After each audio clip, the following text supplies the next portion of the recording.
Hi, I'm Susie, and you can find this video and other videos at www.susythetutor.com.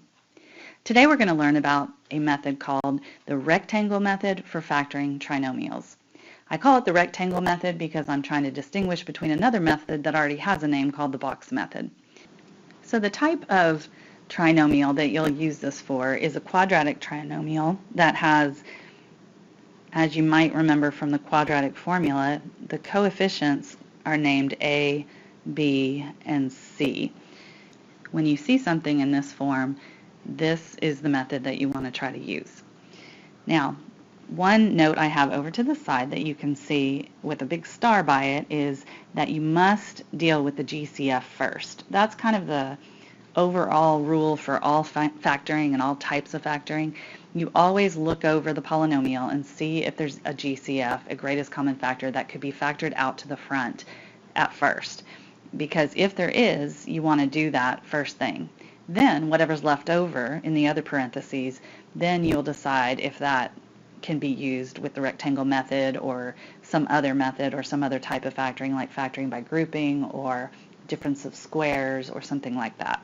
So as we look over our example number 1, these three terms do not have any factor in common. So we've checked for the GCF and now we're ready to move on. So the first thing you want to do is come over to the side, make a little table, just keeps your information organized, and you want to multiply the A number times the C number. Now make sure that you write the sign and think of that as a positive 12 times a negative 2, which equals a negative 24. Then at the bottom, you put the B number. So if you want to make a note, A times C is where we got the top number, B is where we got the bottom number. And then you want to continue to set up a chart that has factors of 24 in it. And I would start with 1 times 24 and go through all the factors so you don't miss any, and you might skip the very one that you need. So 2 times 12, 3 times 8, 4 times 6, 5 does not go into 24. 6 would be our next number on our list, but since 6 is already on the other side, right there, we do not have to keep going because that means we've gotten all the factors. Then you look over the factors and you say, okay, I want these two factors to add up to positive 5 there at the bottom. And the only combination I can see that could potentially equal positive 5 would be this combination. And the reason that could add up to 5 is if you put the correct signs on them, because one could be positive, one could be negative. You could have them both be negative, both be positive, whatever works for the situation.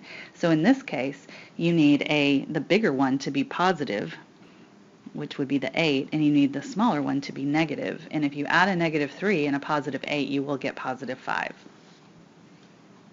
You also want to double check the signs and just make sure it not only adds to positive 5, but that it does still multiply to give you the right sign on the negative 24.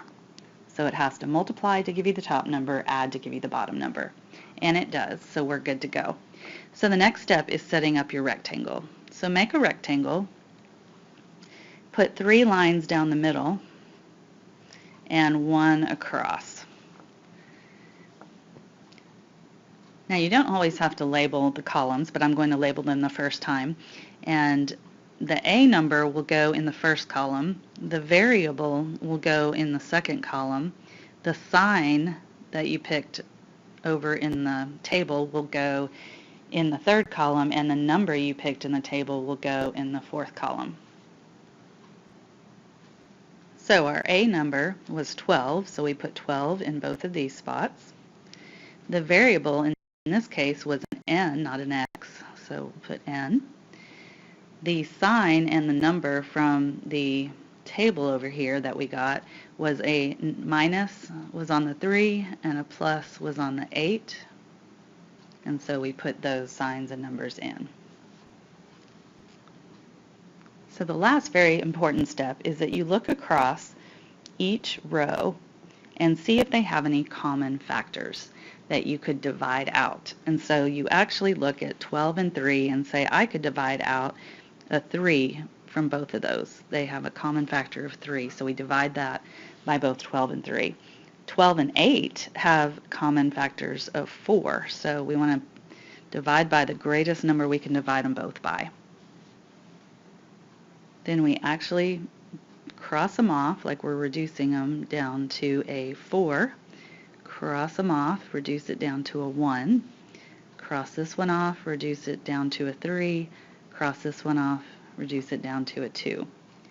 Then we've got our factors. So what you do is you put 2 parentheses, and you can kind of see here that we have across the top row now, we have a 4n minus 1, and across the bottom we have a 3n plus 2. And if you were to multiply that out, you would get back the polynomial that we started with.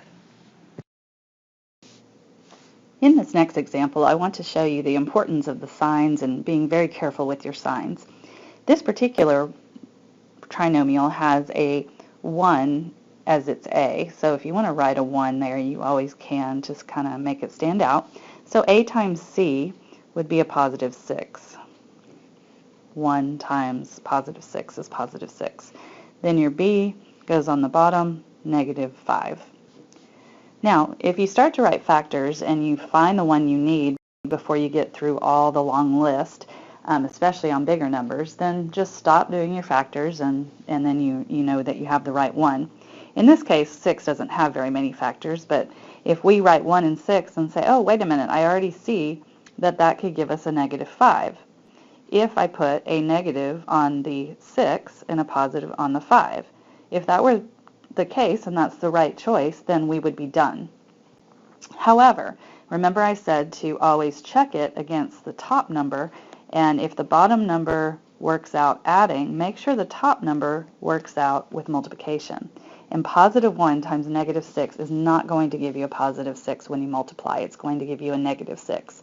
So even though it worked out on the bottom, it didn't work out on the top. That's why you always have to check. So we need to move on with other factors. This one's not the correct one. So if we do 2 and 3, those are our only other factors. That one also gives us a negative 5 if we were to put a negative and a negative and add them. So negative and negative add to negative 5. Negative times negative multiplies to give you positive 6. So this is now the right combination. So don't get ahead of yourself and think just because it gives you the bottom number that you've got the right combination, because there are certain sets of factors that could have 2 correct combinations, but really only one truly works when you check it both ways. So we have negative 2, negative 3 is the combination we want to carry over into our rectangle. So 3 lines down the middle, 1 line across, and we put our a number in the first column, our letter variable in the second column, our combination of sign and number from the chart. As we look across each row to see if they have anything in common, they only have a 1 in common, and dividing by 1 isn't going to do anything. So really you're done, because both the top row and the bottom row don't have any factors that you can divide out. And so 1p minus 2 could just be written as p minus 2. You could drop the 1. And 1p minus 3 could be written as p minus 3. And so those are the factors that give you this polynomial.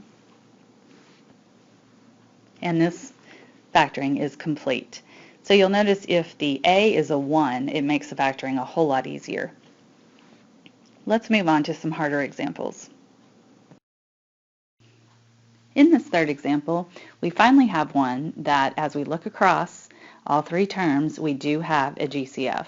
And if you do not do this at the beginning, it will not work out right in the rectangle method.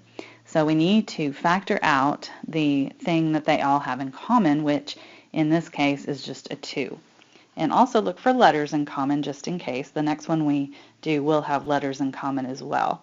So we want to factor out a 2 and then put what the other factor would be that would give you back the original. So 2 times 6n squared would give you the 12n squared back. 2 times negative 5n would give you the negative 10n back. And 2 times negative 21 would give you the negative 42 back. So now we've factored it partially. Now, we don't want to forget about this factor of 2 when we get to the end of the rectangle method. It's very easy to do, and sometimes I'll even put it down here and get it ready for the answer, the final answer, just so I don't forget about it. So then we go over and do the rectangle method. So we want to do 6 times negative 21. So these numbers are getting a little bigger, and that is a negative 126. So it's going to take us a little longer to find the factors, but it will still work the same way. So we put a times c at the top and negative 5, which is b, at the bottom. And so you just start going. If you need a calculator to help you go faster, you can do that. 1 times 26, 2 times 63, 3 times 42,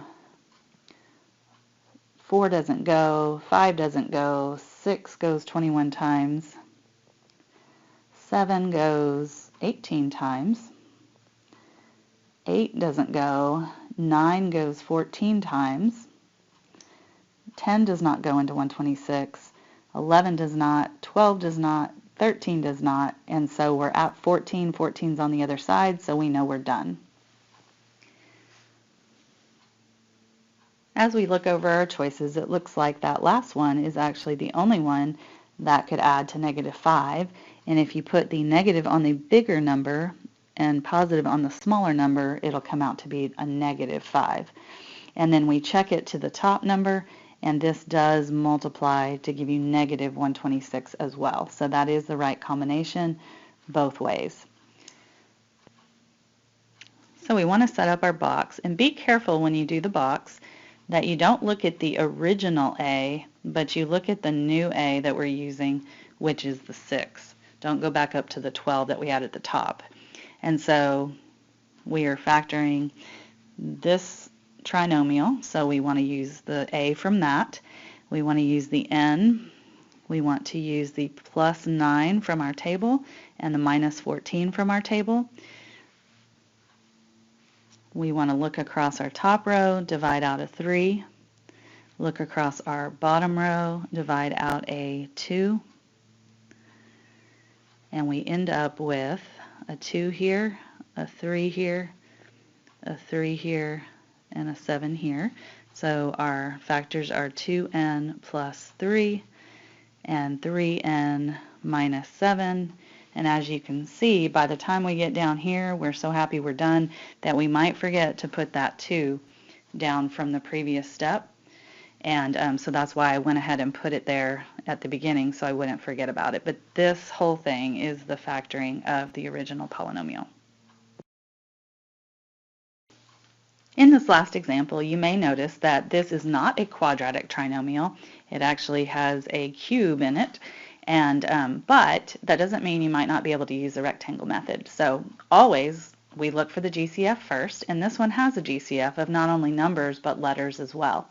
And if the front number, the leading coefficient, is negative, you should always pull out a negative with your GCF. And so as you find that 3 is what they have in common and they have an x in common as well, because the leading coefficient was negative, you want to factor out a negative 3, which then makes you have to be real careful when you put back in the other numbers, the other factors, to make sure they give you back the original. So negative 3x times positive 6x to the second would give you back this term.